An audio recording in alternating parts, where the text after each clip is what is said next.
I had just experienced some sack rebalancing, and I needed a way to save myself and finish the enemy's upper mage. I remember what I said in my tutorial, and I'm able to save myself, all the while hooping their upper mage for my upper mage to dunk on him, and that's how we won this match.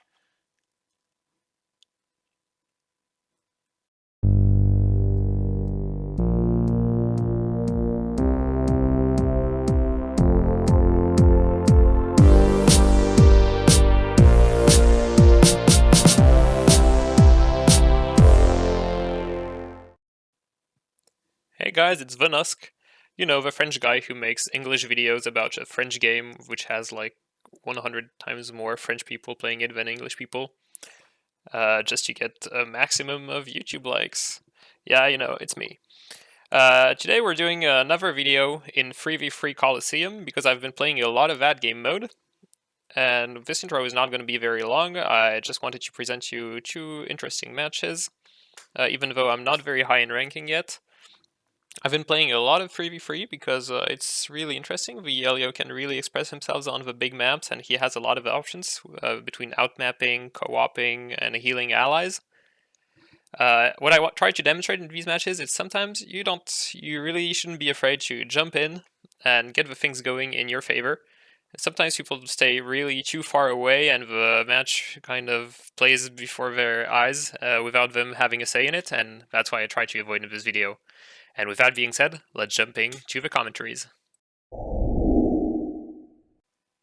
So this match starts right away, we don't even have time to warm up and we're already playing.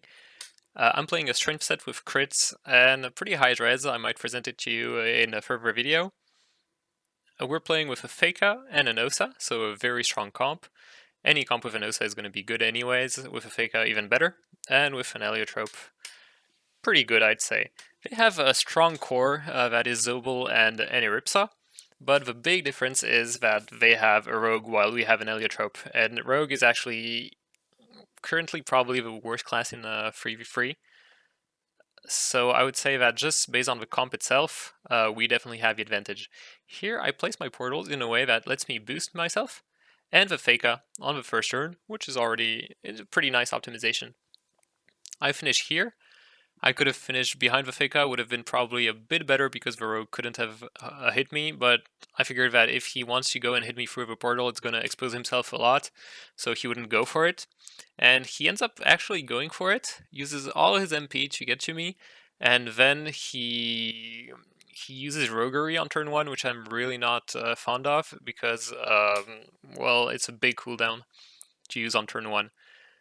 The Feka, I don't know why he didn't go through a portal. If he had went through a portal, he could have probably hit more. I guess he wanted to stay safe. He uses his Aegis on turn 1, while, well, it's pretty clear that we're gonna rush them, so I really don't know why he did that. None of us is in danger. We have pretext. I'm really not a fan of that call, but whatever, this is solo queue again. Here, Viosa is asking me, can I like bring someone from their team to me? And I'm calculating my turn, and depending on what the Aniripsa does in his turn, I'm probably going to be able to co-op him. So yeah, that's what I tell him right now.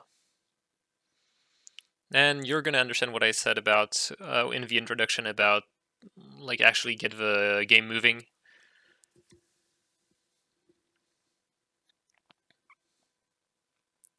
So this is going to be a very important turn.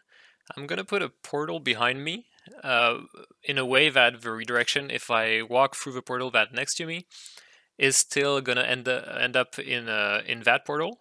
This way, I'm able to outmap the Inaripsa, and then I'm not too concerned about being in the middle of their team, because like it's a rogue with only one bomb, so it's probably not going to deal that much damage. I close the portal so that the Inaripsa is really far away from their team.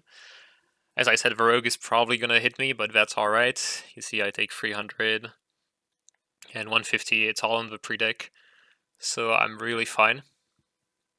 The Zobel is going to be pretty far away, so he's going to be able to hit only me, and definitely not one-shot me. The Feka goes for a bit of support on me. I don't know if I needed that. We don't know if the Zobel is melee or distance. In this case, he was melee, so it was really completely useless. He's playing with weird agility daggers that are like level 190 something. I'm still pretty fine. I have a protect shield. Meanwhile, their Inerpsa is getting hit very, very hard. And I'm not really concerned about what's going to happen from now on, because like in the worst case, I can always like come back to my team, finish really far away, and not be threatened by the rogue. So all the damage they did to me is a bit inconsequential, while all the damage we did to the Inerpsa, who's really far away, he's locked. It's gonna be a problem for him. Here he should have stayed on my portal. For some reason he didn't, and that just lets me hit him even easier. Like, I could have probably hit him through a redirection, but like this way I just had to put a portal down and hit him, and here you're gonna see that the mode hits pretty hard. I hit him for almost 3,000 damage, and then I come back to my team, finish in Viegas, and the match is gonna be really hard for them. Rogue is not that good of a class in 3v3, so he's gonna have a lot of trouble reaching me. And Vizobel, we saw that he's melees, and he's pretty far away, probably not going to be able to save his Ineripsa. And this was just like a simple move on turn 1, it wasn't even that complicated. And it really carried, and maybe some Eliotropes would have not gone for the play, in a sense that they were afraid to finish in their team on turn 1, but with a pre-tech and stuff like that, you can take some risks. Your health bar is there to be lost, okay? It doesn't matter if you finish with 1 HP or 5,000 HP, what only matters is like winning the game, and you have to see your HP as a resource. If I have to lose like half my health on turn 1 to co-op the Ineripsa and guarantee a kill on him, I'm definitely gonna go for it. You have to take some risks in 3v3, because you never know like how good your allies are gonna play, what they're gonna do, and so you definitely need to take like matters into your own hand. And if you see us play, even if it's a bit risky, I'd say most of the time just go for it.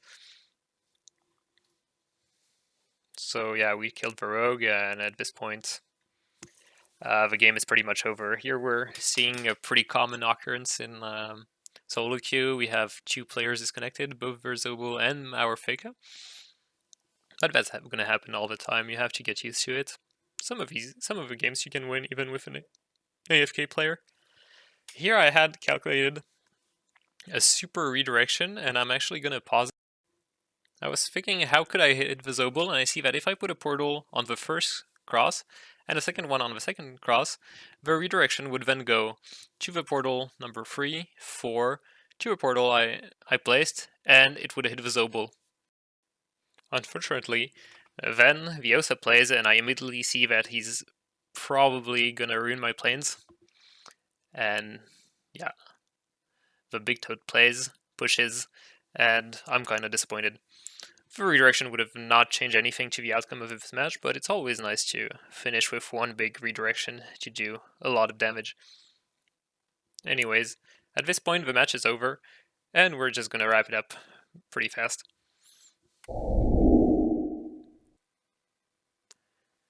In this second clip, I left the preparation phase because it was pretty fun. I had a problem with my set, and I realized here that I have only 2,000 HP, and that something is wrong. I then panic click on a strength set, which is a 1v1 set, which has a pretty calculated res, which means that I don't have a pre-tech, and I have only 4% strength resistance, which is pretty dangerous against a Shrom. I asked Viosa to relay me with his Dragoon so that he would put me behind the wall, because I see that I'm gonna get hit both by the Shram and the Eliotrope, but I think he fails his turn and doesn't relay anyone. The Shram pokes me a bit and then goes invisible. I kinda don't care because there's no erosion, so I'm pretty fine with that. This hacker is gonna do what Sakura's do best. He rushes in, and I think he's completely correct to do this turn, because he deals a lot of damage, and he's pretty sure that he's going to be able to sustain and tank their damage. Here I play with a Cloudy Dofus, thanks to the set that I equipped, so I know that I can do a lot of damage to the Eliotrope on turn 1, and so I just go for it. When you have an ally that rushes in, if you don't go with him, you're probably gonna lose. This is not like League of Legends, or like if your ally goes in and you don't want to follow him, that's alright, he's just like gonna die and not you. This is not the case. If he dies, the match is lost. He's not going to respawn. So you kind of have to go all in with him and hope for the best. The Osa uses his spell to get rid of Aegis, and we're putting a lot of pressure on him. They don't really have any kill pressure on the Sakura for now, so we're pretty okay. I was just hoping for the Shram not to be strength one-shot, and I was pretty lucky with that. He wasn't. I knew that from turn 1 because he hit me with water spells from a long distance. He tries to outmap our Sakura a bit to save his Eliotrope and his Faker, which was a pretty nice move. And he blocks my portal, which is pretty annoying. The Sakura is going to be able to rush right back in, and all the while saving me a bit, which was pretty nice from him. He goes for the Eliotrope again, and applies a huge pressure again.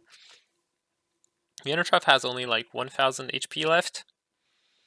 The Fika a bit more. He's gonna put his bag, which splits the damage between him and the Fika, which was really nicely played. I'm trying to calculate a line of sight, but I don't really see it. Plus, he's probably gonna put the shovel on my portal. Yeah, exactly. So I'm like, this is my small, like negative clouded Dofus turn. So I might as well boost myself and prepare for big turn 3 while I'll have the big boost from Cloudy Dofus and kind of save myself a bit, because for now I took a lot of damage and the Sakura didn't take as much.